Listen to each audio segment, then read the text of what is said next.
যেই জায়গার মধ্যে কোরআনের আল্লাহ পাক রব্বুল আলামিন বান্দাকে ইয়া আইয়ুহাল্লাযীনা আমানু বলে সম্বোধন করেছেন, ডাক দিয়েছেন, বুঝতে হবে মালিক বড় মায়া করে আমাকে আপনাকে ডাক দিছে। আর যেই জায়গাটার মধ্যে আল্লাহ পাক রব্বুল আলামিন ইয়া আইয়ুহান নাস বলে ডাক দিয়েছেন, বুঝতে হবে আপনার আমার সমস্যা আছে, আল্লাহ পাক এখানে ধমক দিয়ে ডাক দিয়েছে।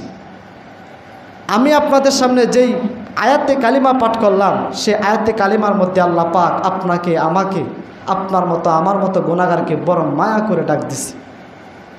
আল্লাহ পাক রব্বুল আলামিন বলেন, ইয়া আইয়ুহাল্লাযীনা আমানু লা তুলহিকুম আমওয়ালুকুম ওয়ালা আওলাদুকুম আন যিকিরিল্লাহ।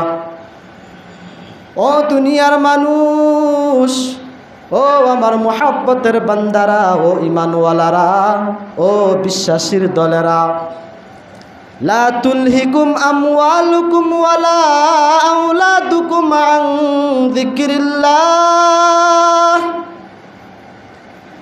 দুনিয়াতে আমি আল্লাহ তোমার সম্পদের মালিক বানাইলাম, আওলাদ সন্তানের মালিকও আমি আল্লাহ তোমারে বানাইলাম। আন যিকিরিল্লাহ, সম্পদ দিলাম, সন্তানও দিলাম।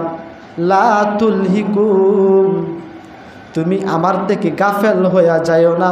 আন যিকিরিল্লাহ, আমি আল্লাহর স্মরণ থেকে সন্তান আর সম্পদ পাইয়া, দুনিয়ার ক্ষমতা পাইয়া, দুনিয়ার সম্মান মর্যাদা পাইয়া, দুনিয়ার সব ক্ষমতার অধিকারী হইয়া, দুনিয়ার সব নিয়ামতের মালিক হইয়া, লা তুলহিকুম, বান্দা তুমি আমার থেকে গাফেল হইয়া যাইও না।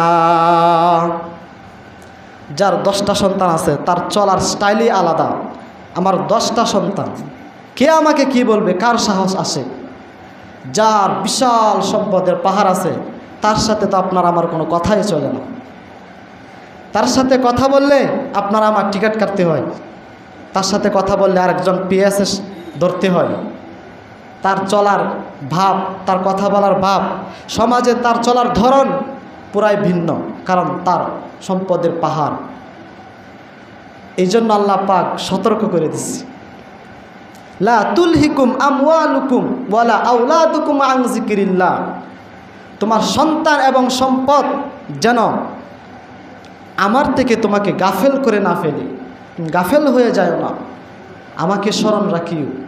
ওয়ামান ইয়াফআল যালিকা ফাউলাইকা হুমুল খাসিরুন, যেই ব্যক্তিটা সন্তান এবং সম্পদ পাইয়া আন যিকিরিল্লাহ, মালিকের স্মরণ থেকে গাফেল হয়ে যাবে, মালিককে ভুলে যাবে, মালিককে সে মনেই করবে না। তার বয়স হয়ে গেল 40 বছর, নামাজের কোনো পরোয়া করে না। তার বয়স হয়ে গেল 50 বছর, রোজার কোনো পরোয়া করে না। তার বয়স হয়ে গেল 60 বছর, সে ভালো ব্যবহারের কোনো পরোয়া করে না। কবরের জিন্দেগিতে সে পা রাখবে, এই বিষয়ে তার মাথায় এখনো কাজ করে না। সেই মালিক, সেই লোকটা হলো ফাউলা, ওই সকল লোক হলো ফাউলাইকা হুমুল খাসিরুন, সবচাইতে ক্ষতিগ্রস্ত।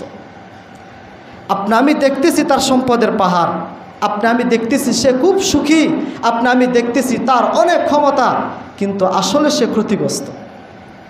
কেমন ক্ষতিগ্রস্ত? নবীজি বলেন, যদি তার সামনে তার সন্তানকে টুকরো টুকরো করে ফেলা হয়, তার সমস্ত সম্পদ যদি বিলীন করে দেওয়া হয়, সে যেই পরিমাণ ক্ষতিগ্রস্ত হবে। যদি ফজরের 2 রাকাত নামাজ সে না পড়ে, তার চেয়ে সে বেশি ক্ষতিগ্রস্ত হবে। ফজরের 2 রাকাত নামাজের এত পরিমাণ দাম। নবীজি জানায় দেন, রাকাআতা সালাতিল ফাজরি খায়রুম মিনাদ দুনিয়া ওয়া মা ফিহা। ফজরের 2 রাকাত নামাজ এত পরিমাণ দাম, দুনিয়া এবং দুনিয়ার মাঝে আল্লাহ যত কিছু দিয়েছেন সবচাইতে দাম বেশি ফজরের 2 রাকাত নামাজের।